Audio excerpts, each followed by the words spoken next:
Is polygamy the new, quote, gay? I'm Matt Barber, Vice President of Liberty Counsel Action. Joining me again in studio today is Ron Miller, Associate Dean with Liberty University's Helms School of Government. Ron, my friend Chelsea Schilling with WorldNet Daily has written a great piece, Love, American Style, Polygamy Gets Sizzle. And in it, she addresses the fact that the polygamy lobby is following the exact playbook that we saw the homosexual activist lobby pushing in order to try to redefine the institution of marriage. And she writes here, is polygamy becoming the new gay movement in America? With television shows like such as HBO's Big Love and TLC's Sister Wives, polygamy is the once taboo lifestyle that appears to be gaining wider acceptance, especially on the heels of homosexual marriage victories across the country. Well, Ron, just recently, in the past week or so, I made the self-evident point that if same-sex marriage becomes the law of the land in the United States of America, then inevitably the polygamy activist movement, and as well as the incest activist movement, and there is a movement, those who seek incestuous marriage to be legalized. I've made the point that if you redefine the institution of marriage as it has been defined here in the United States, requiring non-related adult male and female, that's what's required for marriage, and break that institution and say, well, a male can marry a male, then what possible limitations, what justification is there to place on polygamous marriages? If the only criteria, as the LGBT lobby and those on the left say, the only criteria needed is that we have consenting adults who want to enter into a formal commitment, why not polygamous marriages? Why not incestuous marriages? If an adult male wants to marry his sister, and we've broken and redefined the institution of marriage, what's to stop it from happening? Well, that's a great illustration of this incremental approach that they've taken to the issue of redefining marriage, because at one time the push was for civil unions, and the idea was we won't touch marriage, just let us have the opportunity to have something that's equivalent.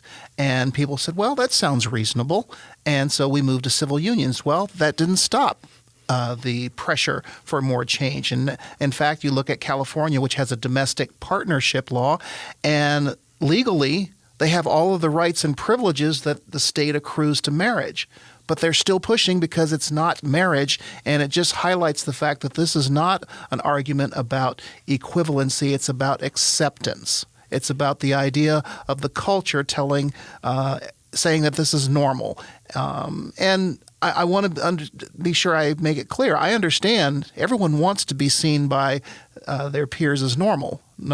I can't think of anyone who embraces the label abnormal. Yeah. But the fact is that when you look at the arguments that they're presenting for changing the definition of marriage, they are consistent no matter what the circumstances. Consenting adults who have an emotional commitment to one another and want to make it legally binding. What is the difference? Well, and that's exactly right. And, you mentioned the civil unions aspect. I have said for years that was the incrementalist approach. They would push for civil unions because they knew that the time was not ripe to apply the word marriage. If they really all they were interested in are these legal relationships and having the legal rights and privileges and responsibilities associated with marriage, then we would have stopped there. No, they want the affirmation, by the official government stamp of approval on homosexual relationships that every major world religion, thousands of years of world history, and uncompromising human biology have rejected.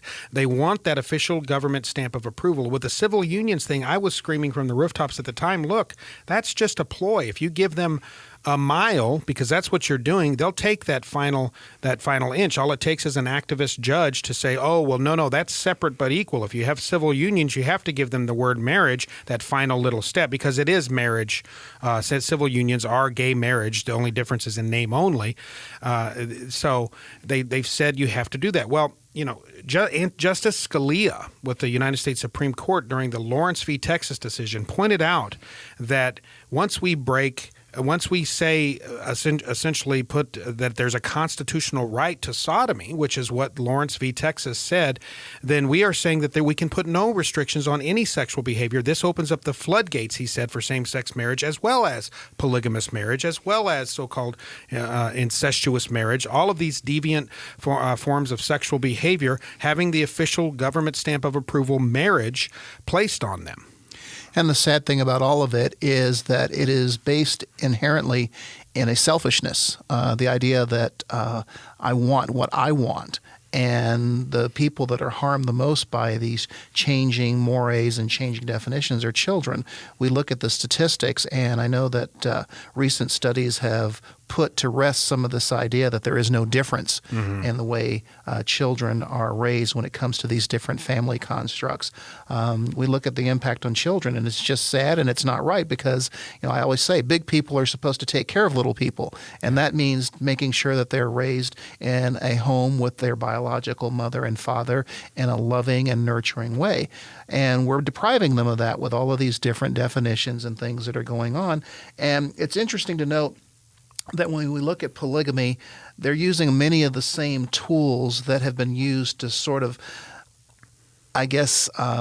inoculate the American culture against the whole idea of having to make marriage a single institution for men and women. They're saying, okay, look, this is a great show, isn't it? This is a great television movie. This is a great song. They're using culture as a way to soften the blow. So it's interesting to see we're now seeing television series about polygamy.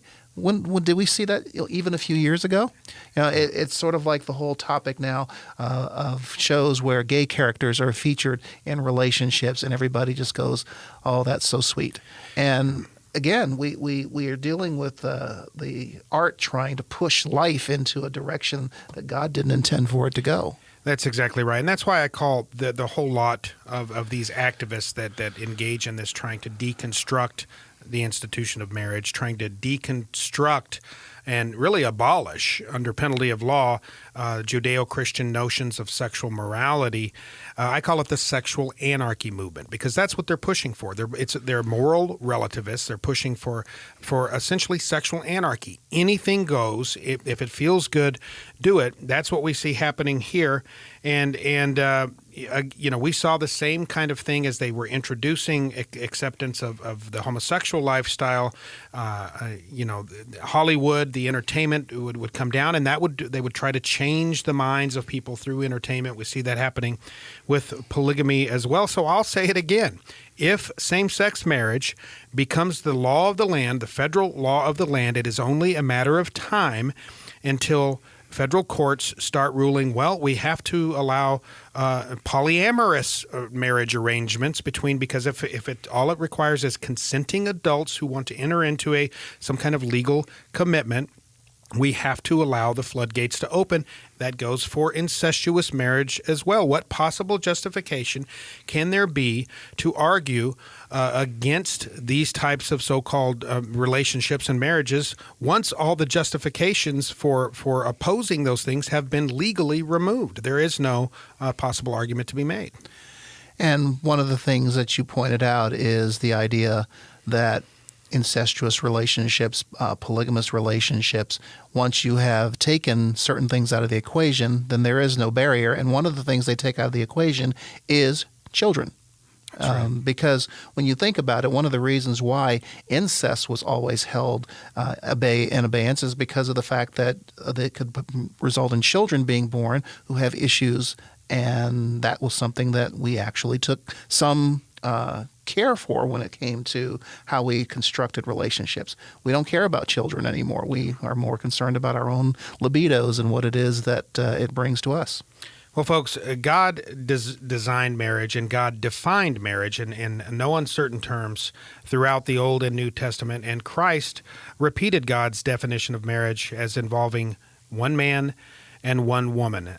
That's what we at Liberty Counsel intend to defend. We intend to stand firm on the rock of God's truth, on the rock of the truth of Christ as it relates to everything, but specifically as it relates to marriage and natural family. Go to lc.org to find out how you can help us stand in the gap for families, for children, and for natural marriage.